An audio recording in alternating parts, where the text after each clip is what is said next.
विधानसभेत आज पुण्यातील हिट अँड रन प्रकरणी पहिलीच लक्षवेधी होणार सादर। गृहमंत्री फडणवीसांची कोंडी करण्याचा विरोधकांचा प्रयत्न। डॉक्टर अजय तावरेच्या जामीन अर्जावर 1 जुलैला सुनावणी। पुणे पोस्ट कार प्रकरणातील अल्पवयीन आरोपीचे रक्ताचे नमुने बदलल्याचा तावरेवर आरोप।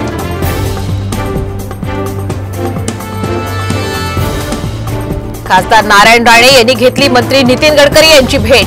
मुंबई गोवा महामार्गावरचे राहिलेले काम गणपतीपर्यंत पूर्ण व्हावं यासाठी निवेदन। रोहिणी खडसेंकडून चंद्रकांत पाटलांचा खरपूस समाचार। मुलींच्या मोफत शिक्षणाच्या घोषणेवरून दिला बदाम खड्याचा सल्ला। भोसरी जमीन घोटाळा प्रकरणी खडसे कुटुंबियांच्या दोषमुक्तीसाठी अर्ज। एमआयडीसीतील जमीन कवडीमोल दरामध्ये विकत घेतल्याचा आरोप। कोर्ट काय निर्णय देणार याकडे लक्ष। वाहन चालकाला अमानुष मारहाण करणाऱ्या 2 पोलिसांचं निलंबन। छत्रपती संभाजीनगरच्या वाळूज एमआयडीसीतील घटना। साम टीव्हीच्या बातमीचा इम्पॅक्ट।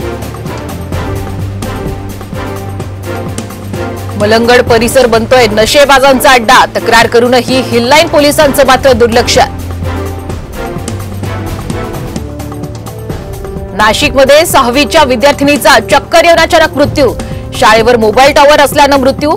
राष्ट्रवादी शरद पवार पक्षाचा आरोप। सर्व स्मार्टफोन आणि टॅबलेटसाठी एक समान चार्जिंग पोर्ट बंधनकारक। सरकारकडून नवी नियमावली जारी।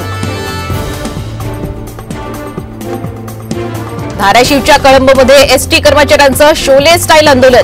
7व्या वेतन आयोगासह इतर मागण्यांसाठी कर्मचारी आक्रमक। देहूतील इंद्रायणी काठी स्नानासाठी वारकऱ्यांची गर्दी। संत तुकोबांच्या 339व्या पालखी सोहळ्यानिमित्तानं हजारो वारकरी दाखल। अकोल्यातल्या सांगवी गावामध्ये झाडावर पडली वीज। वीज पडतानाची थरारक दृश्य कॅमेऱ्यात कैद। रत्नागिरीच्या राजापुरातील धूपपापेश्वर धबधब्याचं रौद्र रूप। धबधबा पाहण्यासाठी पर्यटकांची गर्दी।